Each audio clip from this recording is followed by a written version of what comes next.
Hello everyone, स्वागत है आपका कृष्णात्री क्लासेस में। और आज हम लोग अपना वेक्टर का चैप्टर कंटिन्यू कर रहे हैं। लास्ट लेक्चर में हम लोगों ने ग्राफिकल मेथड कंप्लीट कर लिया था और वेक्टर के बारे में कुछ बेसिक चीज़ें का मालूम करा था। आगे चलते हैं और आज हम लोग स्टार्ट करेंगे triangle law of vector addition. तो जैसा कि मैंने लास्ट लेक्चर में बताया था कि ग्राफिकल मेथड हम लोग यूज कर सकते हैं, लेकिन इट बिकम्स कॉम्प्लिकेटेड और it becomes lengthy and it require more accuracy. So we try to find out some formula so that we can put directly all values in that formula and get our answer। इस चीज के लिए हम लोगों ने analytical method apply करा और हमें क्या मिली, triangle law of vector addition, जिससे हमें एक डायरेक्ट फॉर्मूला मिलेगा जिसमें हम अपनी वैल्यू डायरेक्ट पुट कर सकते हैं और रिजल्ट हमें मिल जाएगा। तो स्टार्ट करते हैं अपनी triangle law of vector addition. यही हमारा आज का टॉपिक है, triangle law of vector addition. तो जैसा कि नाम बता रहा है ट्रायंगल लॉ, ट्रायंगल लॉ मैं इसको क्यों कह रहा हूं, क्योंकि इस लॉ में हमारी स्टेटमेंट कुछ इस तरीके से आती है कि अगर मेरे दो वेक्टर ट्रायंगल की दो साइड को रिप्रेजेंट कर रहे हैं तो जो तीसरी साइड होगी वो आपकी उन दोनों वेक्टर का रिजल्टेंट शो करेगी। दो चीजें और इसमें आती हैं कि जो दो साइड हैं, मतलब जो दो वेक्टर हैं जो दो साइड को रिप्रेजेंट कर रहे हैं ट्रायंगल की, उनको हम सेम ऑर्डर में लेंगे और जो रिजल्टेंट होगा उसको हम अपोजिट ऑर्डर में लेंगे। यही मैंने यहां लिखा है कि if two vectors are represented in magnitude and direction by the two sides of a triangle taken in the same order, then their resultant is represented by the third side of the triangle taken in the opposite order. Same order और opposite order से वो क्या कह रहा है, तो आप ये फिगर देखिए, सिर्फ इतनी। तो यहां पे आपका एक वेक्टर हो गया वेक्टर ए, और जैसा हमने ग्राफिकल मेथड में पढ़ा था कि पहले वेक्टर के हेड से दूसरे वेक्टर की टेल को हम ज्वाइन कर देंगे, तो ये दूसरे वेक्टर की टेल हो गई बी वेक्टर की, और ये आगे जाके यहां पे खत्म हो गया। तो ये हमने एक ऑर्डर में लिया, head tail tail head, sorry tail head tail head. अब जो तीसरा पार्ट है, जैसा कि आपको मालूम है कि रिजल्टेंट हमें कैसे मिलता है, by joining the tail of first vector and head of second vector. So हम अगर यहां पे देखेंगे तो हमारा ऑर्डर अपोजिट हो गया। अगर हमें सेम ऑर्डर में लेना होता तो कैसे होता, tail head tail head tail head, लेकिन यहां पे ऑर्डर अपोजिट हो गया, टेल हेड, या यहां पर हेड और टेल आ गया, तो ये ऑर्डर हो गया अपोजिट। तो इसलिए हमने बोला टेकन इन अपोजिट ऑर्डर और टेकन इन सेम ऑर्डर। अब चलते हैं अपने आगे डेरिवेशन पे। तो ये हमें एक ट्रायंगल मिला जिसमें आपका वेक्टर ए रिप्रेजेंट कर रहा है आपकी P Q side, vector B represent कर रहा है आपकी आर क्यू आर साइड, और जो वेक्टर आर है जो रिजल्टेंट है वो रिप्रेजेंट कर रहा है P R side of triangle. अब इस ट्रायंगल में क्या कर सकते हैं, इस ट्रायंगल में अगर मुझे कुछ भी करना है, और ये अल्फा क्या है, ये आपका डायरेक्शन दे रहा है, किसका, रिजल्टेंट का डायरेक्शन। मैंने क्या बताया था कि अगर आपको डायरेक्शन निकालना है रिजल्टेंट का तो आप उसका एंगल निकाल दीजिए किसी भी एक वेक्टर से।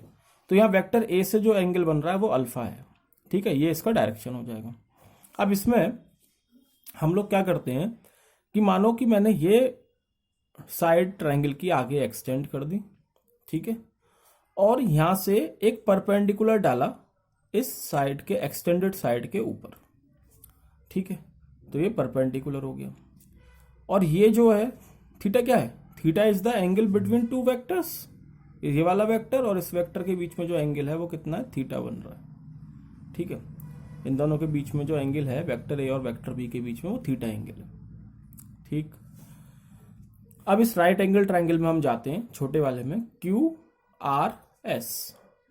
तो आपको मालूम है कि मेरे पास बी वेक्टर मौजूद है, मतलब ये वाली साइड तो मौजूद है, मैग्नीट्यूड कितना हो जाएगा इसका, बी।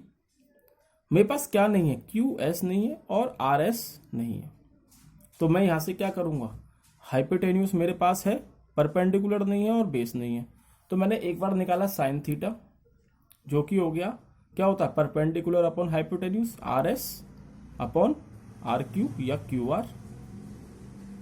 क्यू आर की वैल्यू बी है तो बी वैल्यू पुट कर दी, तो आर एस की वैल्यू आपकी आ गई बी साइन थीटा।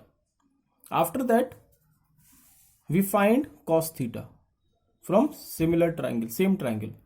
तो cos theta is base upon hypotenuse, Q S is base, Q R is hypotenuse, and we know the value of QR which is B, and after simplify it becomes QS is equal to B cos theta। अभी जब आगे आप लोग resolution of vector देख लोगे तो इतनी calculation या इतनी चीज करने की जरूरत नहीं पड़ेगी, डायरेक्ट आप इसको तोड़ दोगे, लेकिन वो आगे का टॉपिक है, सीधे B cos थीटा और B sin थीटा अपने आप ही हो जाएगा, लेकिन वो हम आगे देखेंगे। अभी हमारा मकसद है triangle law of vector addition को समझना। तो यहां से हमें RS और QS की वैल्यू मिल गई। अब अगर हम आगे चलें, इस फिगर को हम यहीं रखेंगे अपने सामने और आगे चलते हैं, और अब हम आते हैं अपने बड़े वाले ट्राइंगल में, PRS में, राइट एंगल बड़ा वाला ट्राइंगल PRS, क्योंकि मेरा मकसद क्या है, मुझे निकालनी है R की वैल्यू, वही तो है रिजल्टेंट, मुझे R की वैल्यू निकालनी है। तो क्योंकि ये राइट एंगल ट्राइंगल है तो यहाँ पाइथागोरस थ्योरम लग जाएगी, PGT पाइथागोरस थ्योरम, PR का square is equal to RS का स्क्वायर प्लस PS का स्क्वायर, हाइपोटेन्यूज का square is equal to perpendicular square plus base का स्क्वायर, ये हमने पुट कर दिया है। RS की वैल्यू मुझे मालूम है, PR की वैल्यू मुझे मालूम है, और PS कितना हो जाएगा, PS पूरा है यहां से यहां तक, तो इसको मैं तोड़ सकता हूं, PQ प्लस QS लिख सकता हूं, तो मैंने PQ प्लस QS लिख दिया। अब यहां पे मैं वैल्यू पुट कर दूंगा, PR की वैल्यू R है, R पुट कर दी, RS की वैल्यू B साइन थीटा है, B साइन थीटा पुट कर दिया, PQ की वैल्यू A है, A पुट कर दी, और QS की value cos theta, B cos theta है तो B कॉस थीटा पुट कर दिया, उसका हो गया होल स्क्वायर। अब इसको हम आगे सॉल्व कर लेंगे, तो R square is equal to B square sine square theta plus यहां लग जाएगा A प्लस B का होल स्क्वायर। क्या होता है A प्लस B का whole square, A square plus B square plus 2AB, ये होता है आपका A प्लस B का होल स्क्वायर, वो हम यहां पुट कर रहे हैं।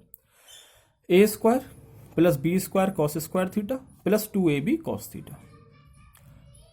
आफ्टर दैट आप यहां देखेंगे B square sine square theta और B square cos square theta में मेरा B स्क्वायर कॉमन आ जाएगा, तो ये A स्क्वायर मैंने एज इट इज लिख दिया, B स्क्वायर यहां से कॉमन लिया तो अंदर हुआ sine square theta plus cos square theta plus 2AB cos theta. Sine square theta plus cos square theta की वैल्यू 1 होती है, तो डायरेक्ट हो जाएगा R square is equal to A square plus B square plus 2AB cos theta. यहां से मैंने square हटाया तो यह आ गया under root A square plus B square plus 2AB cos theta. ये है आपका रिजल्टेंट का फॉर्मूला जो कि आप लोगों को याद करना है। Triangle law of vector addition से ये फॉर्मूला निकलता है, under root A square plus B square plus 2AB cos theta.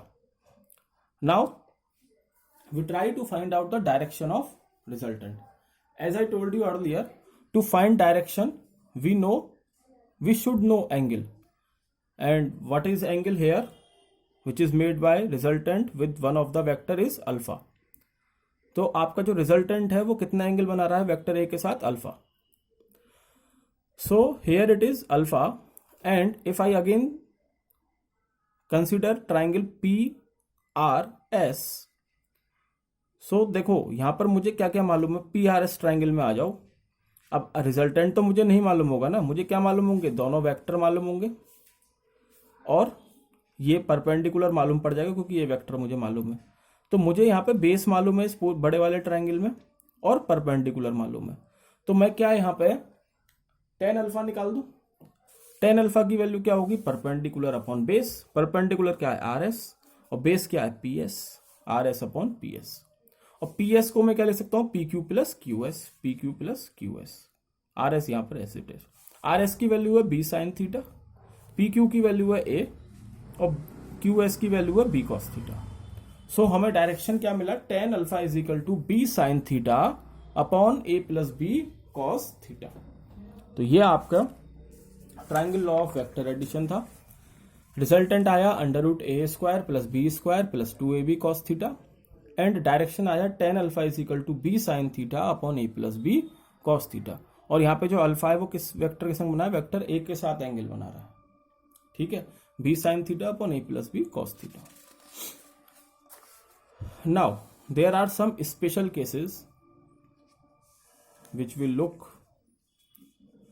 Suppose the vector makes, the two vectors makes an angle of 0 degree. It means the value of theta becomes 0. हमारे कुछ special cases हम consider करेंगे, जिसमें एक case है कि मान लो कि दोनों एंगल के बीच में एंगल दोनों वेक्टर के बीच में एंगल कितना है, 0 डिग्री है। दोनों वेक्टर के बीच में एंगल कितना है, 0 डिग्री। अब 0 डिग्री एंगल कब होगा, एक वेक्टर ऐसे जा रहा है, दूसरा वेक्टर और आगे जा रहा है, तो इन दोनों के बीच में एंगल कितना है, 0 डिग्री है, सेम डायरेक्शन में है दोनों, जो मैंने यहां बनाया। अगर मैं इसको ग्राफिकल मेथड से देखूं तो देखो, एक पहला वेक्टर हो गया वेक्टर ए, ठीक, इस वेक्टर की ही हेड से मैं दूसरे वेक्टर की टेल को ज्वाइन कर दूंगा, और क्योंकि एंगल दोनों के बीच में 0 है तो ऐसे ही चला जाएगा सीधे, ये होगा वेक्टर बी।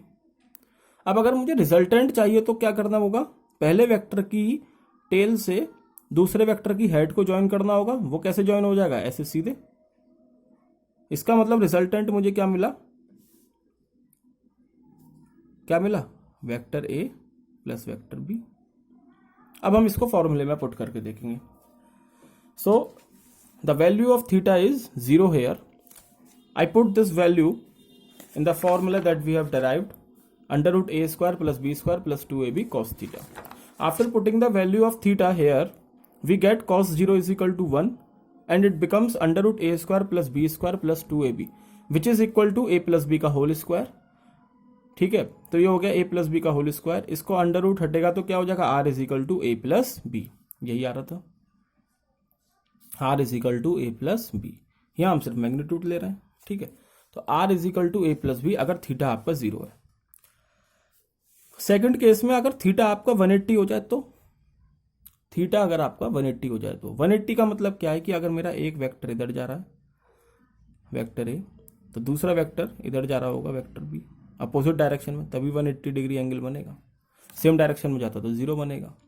तो अगर मैं यहाँ cos 180 पुट कर दूंगा, मतलब थीटा की वैल्यू 180 होगी, तो ये हो गया cos 180, एंड cos 180 की वैल्यू होती है -1, तो it becomes a² plus b² minus 2ab, which is equal to a minus b का whole square, and after removing the square root we get r is equal to a minus b, r is equal to a minus b।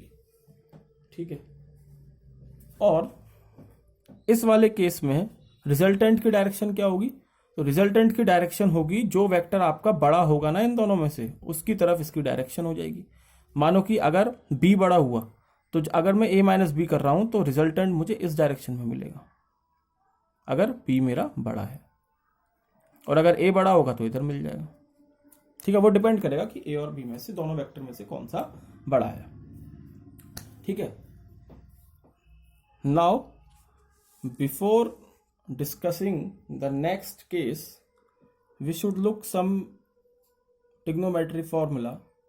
Actually not some, it is a single formula, but there is a different way to written this formula, to write this formula। तो आगे जाने से पहले, अगले case से पहले हम कुछ ट्रिग्नोमेट्री का एक फॉर्मूला डिस्कस करने वाले हैं जो आप लोगों ने पढ़ रखा होगा, नहीं पढ़ रखा तो यहाँ समझ में आ जाएगा और उस फॉर्मूले को हम किस किस तरीके से लिख सकते हैं ये हम लोग देखने वाले हैं। तो cos 2 थीटा हमारा, ये cos 2 थीटा का फॉर्मूला है, cos square theta minus sine square theta. तो यहां सबसे पहले तो एक बात ध्यान देनी है कि अगर ये एंगल 2 थीटा है तो यहां पे एंगल थीटा थीटा आ रहे हैं, मतलब जितना यहां एंगल है ना उसका आधा यहां आ रहा है, थीटा थीटा। ये 2 थीटा है तो ये थीटा थीटा हो गया।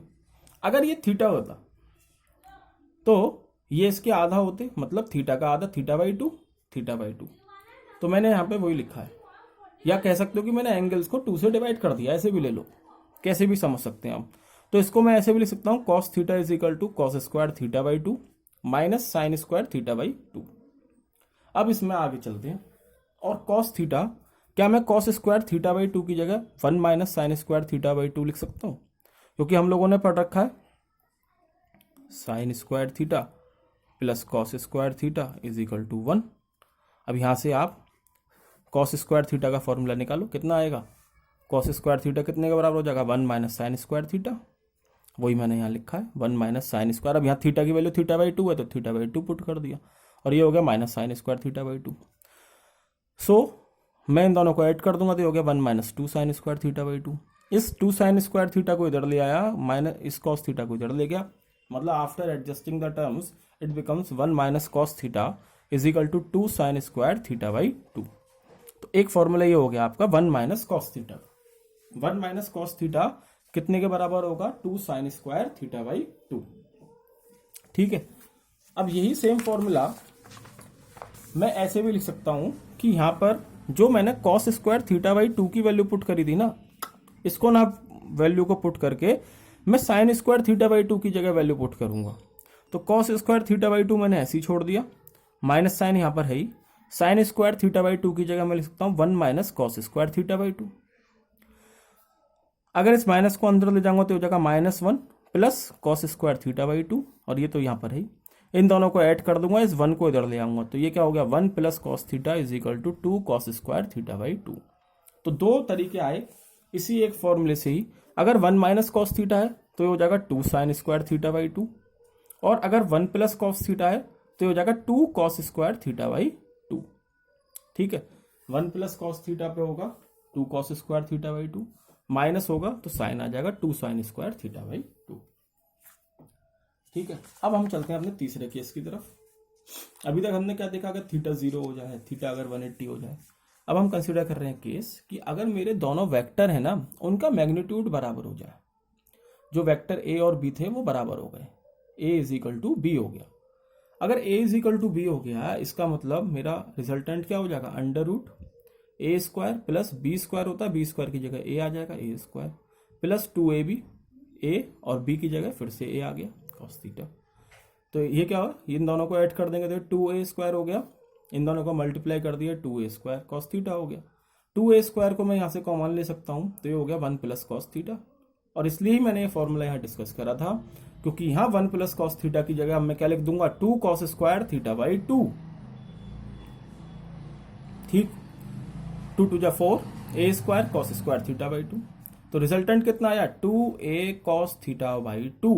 और ये फॉर्मूला आपको याद रखना है कि अगर मेरे दोनों वेक्टर्स का मैग्नीट्यूड बराबर हो जाए तो रिजल्टेंट हो जाएगा 2a कॉस थीटा बाई 2।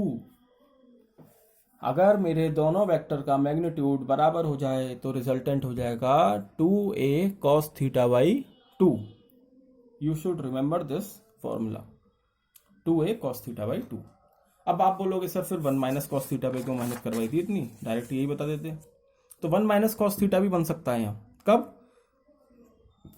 मानो कि यहाँ एंगल 180 माइनस थीटा हो जाए, 180 माइनस थीटा होता है ना एंगल, तो ये माइनस कॉस थीटा निकलता है, यहाँ 1 माइनस कॉस थीटा बचता और यहाँ पे साइन आ जाता। लेकिन अभी हम एंगल पे जा ही नहीं रहे, हम सिर्फ दोनों मैग्नीट्यूड इक्वल कर दिए, तो ये हो गया 2a कॉस थीटा बाई 2। अब ऐसे ही हम इसका डायरेक्शन देख सकते हैं। डायरेक्शन का फॉर्मूला क्या पड़ा था, tan alpha is equal to B sine theta upon A plus B cos theta, B sine theta upon A plus B cos theta. ठीक है, अभी पीछे पड़ा था ट्रायंगल लॉ से। तो यहां पर मैग्नीट्यूड बराबर हो गया दोनों वेक्टर का, तो ए साइन थीटा अपॉन ए प्लस ए कॉस थीटा हो गया, बी की जगह ए डाल दिया दोनों में। ए आपका कॉमन आ गया तो ये हो गया साइन थीटा, ए कॉमन आ गया नीचे से तो ये नीचे बचा 1 प्लस कॉस थीटा, ए से ए कट जाएगा तो ये हो गया sign theta upon 1 plus cos theta. आगे जाने से पहले एक फॉर्मूला और देख लेते हैं। यहीं पर साइन 2 थीटा का फॉर्मूला होता है 2 साइन थीटा कॉस थीटा। ये सब ट्रिग्नोमेट्री के फॉर्मूले हैं। साइन 2 थीटा का फॉर्मूला होता है 2 sine theta cos theta. Same चीज आ रही है, अगर एंगल यहाँ डबल है तो इसका आधा आधा यहाँ मौजूद है, तो मैं इसको ऐसे भी लिख सकता हूँ sine theta is equal to 2 sine theta by 2 cos theta by 2। और उम्मीद है कि अब तक आप लोग समझ गए होंगे कि मैं इस फॉर्मूले को क्यों बता रहा हूँ, क्योंकि यहाँ से मुझे साइन थीटा की वैल्यू मालूम पड़ गई, कितनी है 2 sine theta by 2 cos theta by 2। इसी वैल्यू को मैं यहाँ पुट करने वाला हूँ। And in place of 1 plus cos theta we should write 2 cos square theta by 2, that we have find 2 cos square theta by 2।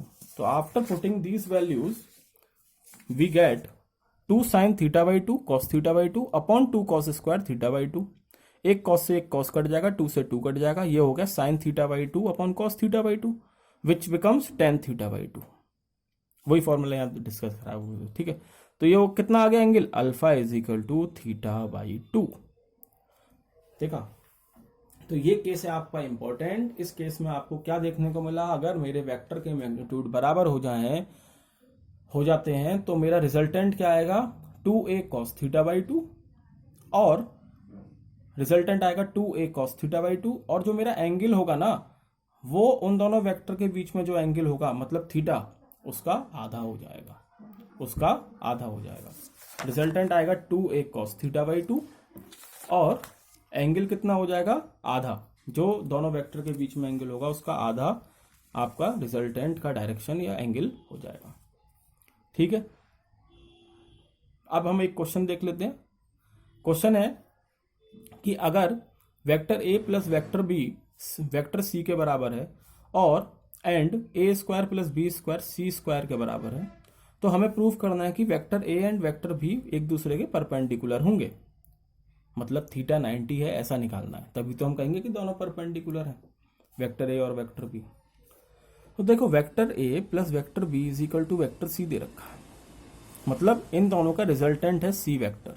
तो क्या सी वेक्टर को मैं लिख सकता हूं, C square is equal to A square plus B square plus 2ab cos theta, लिख सकते हैं। अभी फॉर्मूला देखा था, अंडर रूट की जगह यहां स्क्वायर लगा दिया।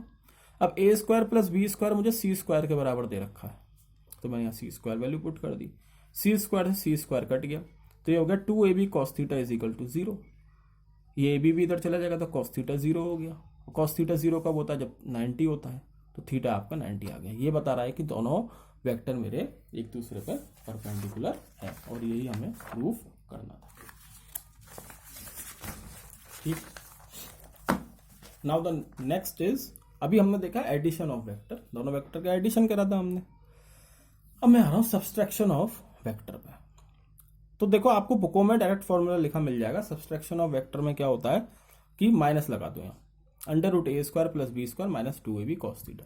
लेकिन हम यहाँ ये देखने वाले कि माइनस आया कहाँ से, तो वही दो वेक्टर है मेरे, वेक्टर ए और वेक्टर बी, लेकिन इस बार मुझे सब्सट्रैक्शन करना है। और जैसा कि मैंने आप लोगों को लास्ट लेक्चर में बताया था कि अगर मुझे सब्सट्रैक्शन करना है, सब्सट्रैक्शन का मतलब है कि मैं रिजल्टेंट कैसे लिखने वाला हूं अपना, ए वेक्टर प्लस माइनस का बी वेक्टर। इसका मतलब बी वेक्टर को मैं अपोजिट डायरेक्शन में डाल दूं, जिस डायरेक्शन में जा रहा है उसके अपोजिट इसको ड्रॉ कर दूं। तो अपोजिट तो ये वाला डायरेक्शन है, यहां मैंने ड्रॉ कर दिया। अब अगर यहां पर ये दोनों वेक्टर थीटा एंगल बना रहे हैं, तो माइनस वेक्टर बी और ए वेक्टर के बीच में कितना एंगल हो जाएगा, ये पूरा 180, ये थीटा है, तो ये कितना बचा 180 माइनस थीटा, और ये आ गया आपका रिजल्टेंट टेल से हेड जोड़ के।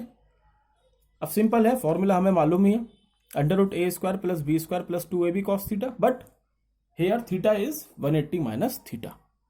Value of theta is 180 minus theta. After putting this value in place of theta, we get minus cos theta because cos 180 minus theta is minus cos theta. ये आप लोगों ने पढ़ा होगा ट्रिग्नोमेट्री में, CAST। अगर सेकंड क्वाड्रेंट में आपका ये 180 माइनस थीटा का मतलब है कि सेकंड क्वाड्रेंट में आपका लाई कर रहा है इस तरीके से, और सेकंड क्वाड्रेंट में आपका साइन पॉजिटिव रहता है, बाकी सब नेगेटिव रहते हैं, तो ये cos 180 माइनस थीटा आपका नेगेटिव हो जाएगा। तो ये आ गया आपका अंडर रूट ए square plus B square minus 2ab cos theta. तो यहां से ये माइनस आता है 180 माइनस थीटा की वजह से, ठीक है। एंगल कैसे निकालेंगे, तो tan alpha is equal to B sine theta upon A plus b cos theta, हमने फॉर्मूला पढ़ लिया। अब थीटा की वैल्यू यहाँ 180 माइनस थीटा है, तो 180 माइनस थीटा यहाँ पुट कर दिया, 180 माइनस थीटा यहाँ पुट कर दिया। अब जैसा मैंने बोला सेकंड क्वाड्रेंट में आपका थीटा जो है, सॉरी साइन जो है वो पॉजिटिव रहता है, तो साइन 180 माइनस थीटा तो साइन थीटा ही रहेगा, और cos 180 minus theta minus cos theta हो जाएगा। तो एंगल निकालने के लिए यहाँ पे माइनस आ जाएगा नीचे, बी साइन थीटा अपॉन ए माइनस बी cos थीटा, ठीक है।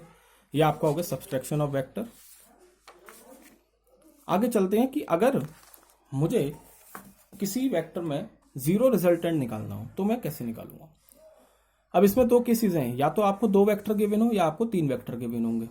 अगर मेरे पास दो वेक्टर गिवन है तो सिंपल सी बात है, दो वेक्टर का रिजल्टेंट जीरो तभी आ सकता है जब उनका मैग्नीट्यूड बराबर हो और उनका डायरेक्शन अपोजिट हो। समझ में आया नहीं? दो वेक्टर का मैग्नीट्यूड दो वेक्टर का रिजल्टेंट 0 तभी आ सकता है जब उनका मैग्नीट्यूड एक तो बराबर हो जाए और दूसरा वो एक दूसरे के अपोजिट डायरेक्शन में हो जाए। अगर मान लो मैग्नीट्यूड बराबर है लेकिन डायरेक्शन सेम है या कुछ और डायरेक्शन है मान लो ये, तो इसका रिजल्टेंट 0 नहीं आ सकता जब तक ये अपोजिट डायरेक्शन में नहीं आएगा। तो दो वेक्टर के लिए condition for 0 resultant is that when the two vectors should be of equal magnitude and must have opposite direction। ठीक है, तब आपका ये दो वेक्टर का रिजल्टेंट 0 हो सकता है। सेकंड केस है अगर आपको 3 वेक्टर दे रखे हो तो 3 वेक्टर का भी रिजल्टेंट 0 तभी हो सकता है जब वो एक ही प्लेन में लाई कर जाए। एक प्लेन में लाई करेंगे तो जरूरी नहीं है कि रिजल्टेंट 0 हो, पर हो सकता है। लेकिन अगर वो एक प्लेन में लाई नहीं करेंगे ना तो उनका रिजल्टेंट कभी 0 नहीं आ सकता। दो वेक्टर का रिजल्टेंट 0 नहीं आ सकता अगर वो कोप्लेनर नहीं है तो। तीन वेक्टर का। ठीक है, तो 3 वेक्टर का रिजल्टेंट तभी 0 आएगा जब वो कोप्लेनर होंगे। और सो हियर वी आर, हमारा next topic Lami's theorem, and this is the last topic of today's lecture. Lami's theorem simple theorem है, इसका प्रूफ सिलेबस में है नहीं, हमें सिर्फ डायरेक्टली याद कर लेनी है क्या बोलती है ये थ्योरम। ये थ्योरम कुछ इस तरीके से बोलती है कि अगर मेरी 3 फोर्सेस हैं, 3 फोर्सेस एक ही पॉइंट पे एक्ट कर रही हैं, 3 फोर्सेस एक ही पॉइंट पे एक्ट कर रही हैं। One is green force, another one is red force and the third one is black force. 3 forces अगर मेरी एक पॉइंट पर एक्ट कर रही हैं तो जो फोर्स होगी ना, 3 फोर्सेस हैं ग्रीन, ब्लैक और रेड, इनके बीच में एंगल है। मान लो कि इन दोनों के बीच में एंगल अल्फा है, इनके बीच में एंगल गामा है और इनके बीच में एंगल बीटा है। तो जो फोर्स लग रही है वो डायरेक्टली प्रोपोर्शनल होती है sine of the angle between other 2 forces. दोनों देखो, जो फोर्स है ना वो डायरेक्टली प्रोपोर्शनल है किस एंगल के साइन के, जो दोनों दूसरी फोर्सेस के बीच में एंगल बन रहा है। मान लो मैंने ग्रीन फोर्स उठा ली मतलब मुझे इससे लिखना है। मानो मेरी 3 फोर्सेस लग रही थी ए, बी और सी। तो ये क्या बोल रहा है कि जो ए फोर्स है ना वो डायरेक्टली प्रोपोर्शनल है साइन कॉस 10, वो वाला साइन। और कौन सा साइन है? दोनों बाकी जो 2 फोर्सेस है ना उनके बीच में जो एंगल बन रहा है। मतलब ए फोर्स ये वाली थी, बी फोर्स और सी फोर्स। ए फोर्स जो डायरेक्टली प्रोपोर्शनल होगी किसके? Sine of angle of alpha, मतलब दोनों बाकी 2 फोर्सेस के बीच का एंगल, ये अल्फा है। ठीक है, ये डायरेक्टली प्रोपोर्शनल है। अगर प्रोपोर्शनलिटी का साइन हटाऊंगा तो ये हो जाएगा के साइन अल्फा। तो के की वैल्यू यहां से कितनी हो गई? ए अपॉन साइन अल्फा। सिमिलरली अगर मैं फोर्स बी को देखूं, वो डायरेक्टली प्रोपोर्शनल होगी किसके? फोर्स बी तो ये रही, अब बची हुई 2 फोर्स कौन सी हैं? ए और सी। मैंने क्या बोला? डायरेक्टली प्रोपोर्शनल होगा sine of angle of between other 2 forces. तो अदर 2 फोर्सेस ए और सी हो गई, इनके बीच का एंगल है बीटा, तो ये हो गया साइन बीटा। तो b is equal to k sine beta. तो के की वैल्यू यहां से क्या आ गई? B upon sine beta. K क्या, ये तो बताने की जरूरत नहीं है ना। के है आपका कांस्टेंट ऑफ प्रोपोर्शनलिटी, और सी जो है वो डायरेक्टली प्रोपोर्शनल होगा sine of angle of other 2 forces of C A है, अदर 2 फोर्सेस ए और बी हैं, इनके बीच में एंगल है gamma, sine gamma. C is equal to k sine gamma, तो k is equal to C upon sine gamma. अब सभी के बराबर हैं तो इसका मतलब ये आपस में बराबर होंगी, तो आपको यही याद रखना है, आपस में बराबर हो गई मतलब A upon sine alpha is equal to B upon sine beta is equal to C upon sine gamma. और यही चीज मैंने ऊपर लिख रखी है। तो ये आपकी है लेमिस थ्योरम। तो ये था आपका आज का लेक्चर, जिसमें हमने triangle law of vector addition देखा और उससे रिलेटेड कुछ केसेस देखे, और लास्ट में हमने लेमिस थ्योरम को देखा। अब नेक्स्ट लेक्चर में हम लोग वेक्टर के कुछ क्वेश्चंस अटेम्प्ट करेंगे कुछ क्वेश्चंस करेंगे और उनको समझने की कोशिश करेंगे। तो आज का लेक्चर यहीं तक है। अगर वीडियो पसंद आए तो वीडियो को लाइक करें, चैनल को सब्सक्राइब करें, कमेंट करें, शेयर करें। ओके, और घर पे रहें, स्वस्थ रहें। धन्यवाद।